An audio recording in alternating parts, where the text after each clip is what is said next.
In the first session, and contrasting that with what is happening in Tanzania.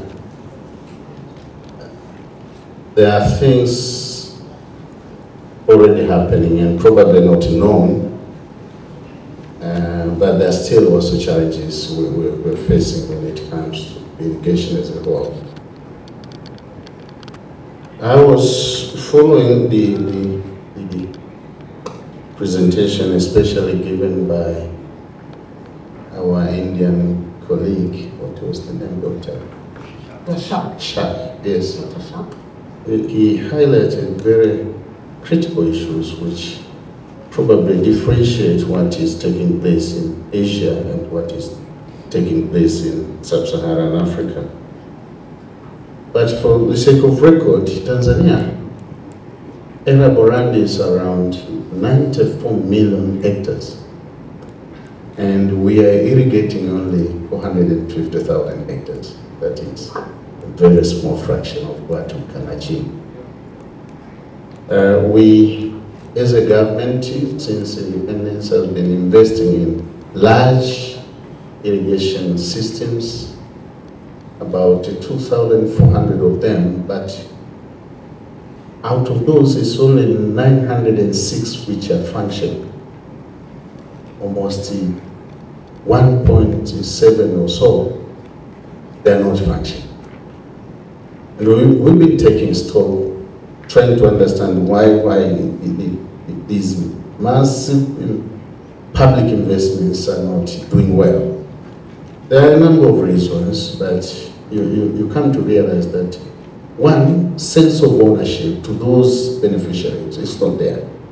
It was a government project brought to them, and when something goes wrong, they turn back to the government and ask for the government to come and do the maintenance and all those things. And now, we are kind of getting out of that, and we want farmers also to put in something, and the government will be assisting them, the so-called Maji-Dkt, matching financing or something of that nature.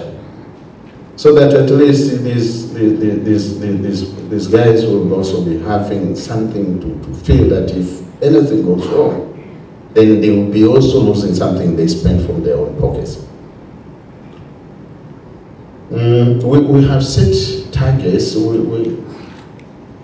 Last June, we launched a 10-year program, famously known as the Agricultural Sector Development Program second phase, in which the first pillar of this program is sustainable use of water resources and land. And it is under this pillar where irrigation, at its broader meaning, farmer-led, public, it is taken into account.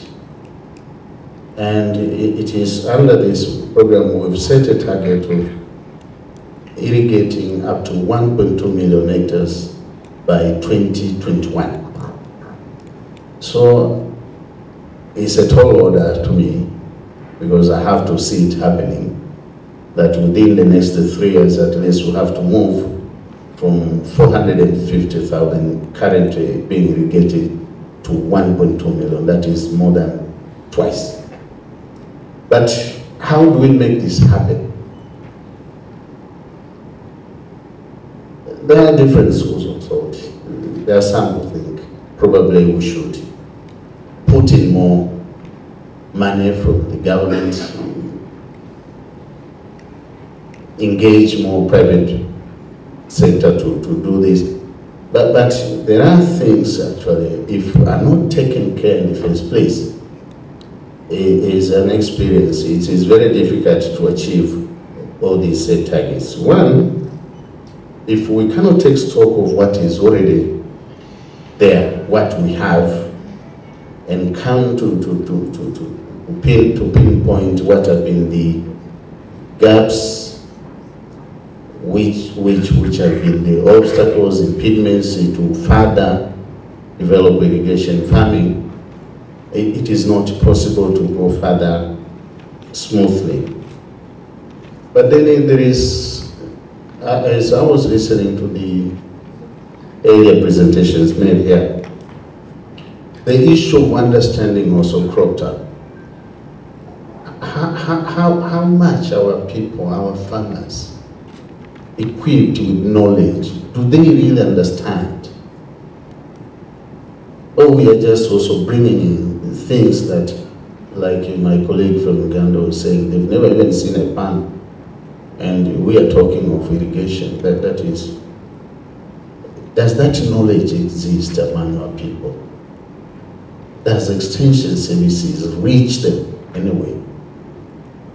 These are the things to be taken into account when we are planning as countries. Technologies, are they affordable? I was just listening to the guy sitting next to me when he was introducing the technologies behind there. I asked him, how much are they? The cheapest, he told $300. $300, is it 300? Sorry. Yeah. 300.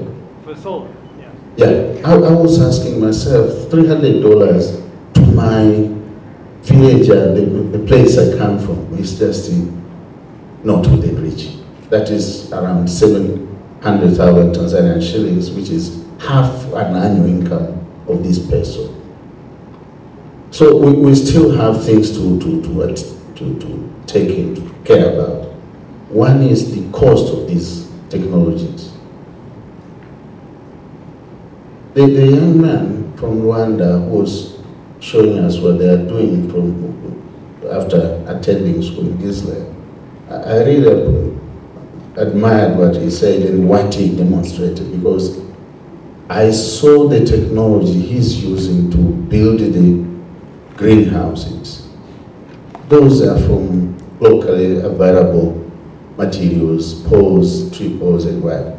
Other than the things we see in other places, steel poles to build the things. Those are the things which really not only discourages our people to get into these technologies. So the issue of affordability of these new technologies is very also crucial. We cannot be talking of things like we are living in a different place. For if you speak of 700 initial investment to do pot an hectare, that means that is not going to work. But then there are other aspects as well. The legal and policy issues, land issues. Why is financing not flowing smoothly into agriculture? Risk. What steps are we taking to de-risk agriculture when it comes to smallholder folks? It's not very easy today for a guy owning a piece of land, say 1 hectare, who doesn't have a title deed on that land, to walk into any financial institution and asking for a loan to do farming.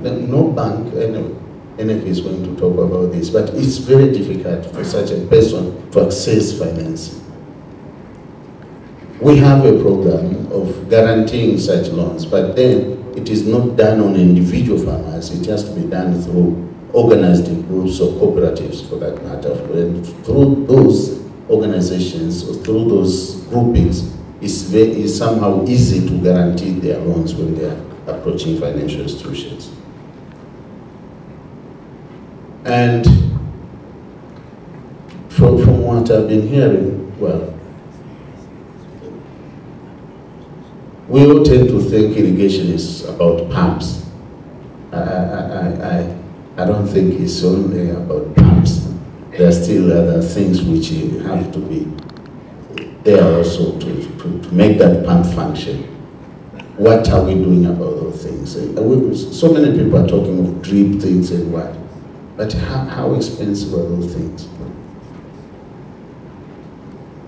Because if a pump alone is 300, what about the pipings? What about the other fittings and what?